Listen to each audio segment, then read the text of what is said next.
more clues. Okay, right.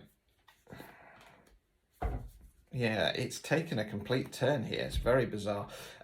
Right, we then got the Nine of Cups in the reverse position. So cups again relate to what we're talking about, emotion. So nines for me are reflection cards. Before we move on to 10, close down the cycle, start something new. So we've got the chap there in his chair. He's looking proud of himself. These are the 9 cups he's collected along his journey. Now, most of those cups would have been filled with some pretty nasty stuff. Tequila maybe. Ugh. In the upright position, he's looking back and he's kind of going, I'm proud of myself. Look how far I've come. I'm coming up to the end of the cycle. I've learnt my lessons on an emotional level. I'm ready to move on.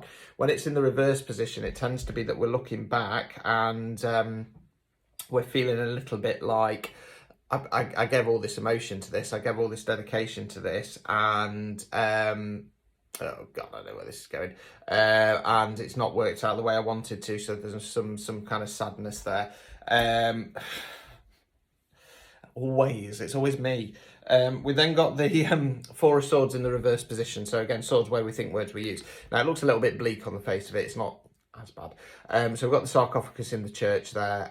This card in the upright position talks about periods of rest. Okay, so there's moments when you're stressed, you're run down, you're listening to your mind and your body, and you're taking that time to rest. When it's in the reverse position, you're not doing that. Okay, so what happens is the universe steps in and it pulls you down, it forces you to rest. So that can be things like getting cold, feeling run down, sore throat.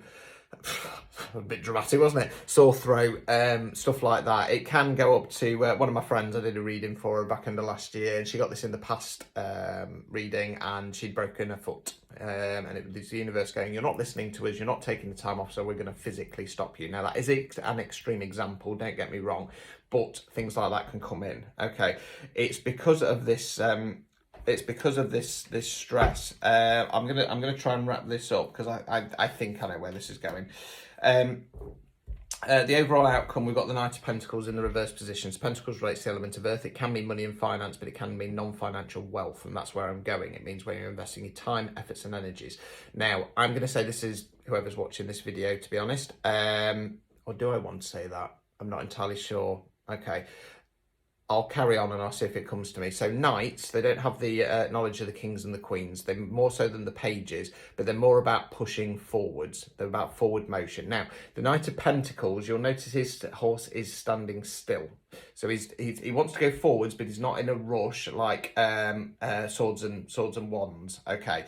Now, when it's in the reverse position, it's holding back. We're holding back. The other thing with this knight is you'll notice that he's presenting the coin. Okay, he's presenting the pentacle. So it's like some kind of